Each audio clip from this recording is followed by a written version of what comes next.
Jim, thank you so much for being here with us this morning. In this week's About Your Retirement, a viewer asked, Jim, you spoke about ladies who didn't know about their husband's retirement finances. She says, I too am one of those widows, lost my husband last Christmas Day.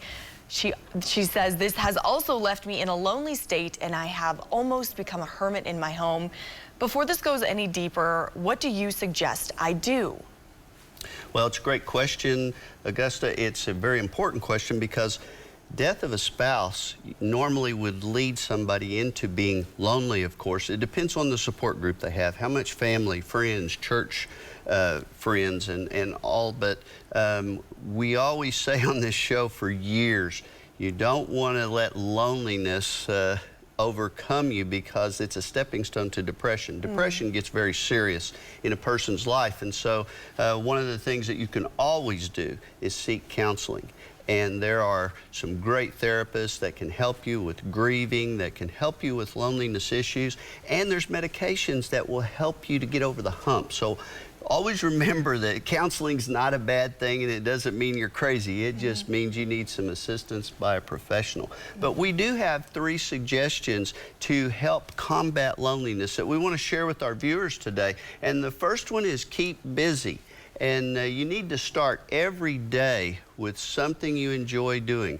Make a list the night before of things you want to do the next day, even if it's as simple as taking a walk or writing a letter or sending a thank you card to someone that's done something for you.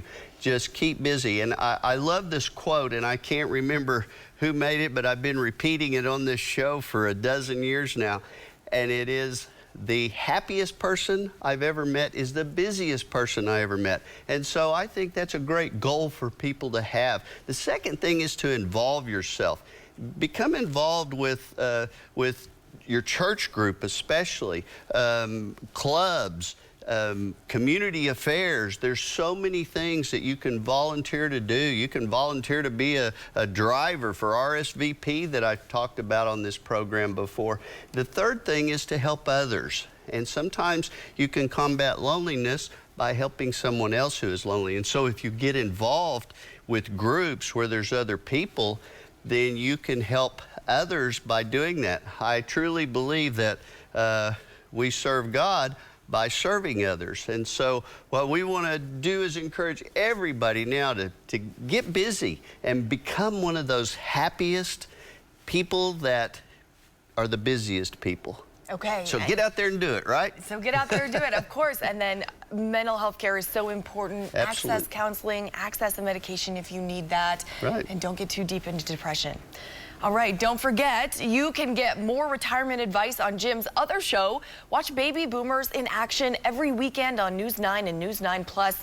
And for more information, visit news9.com/retirement.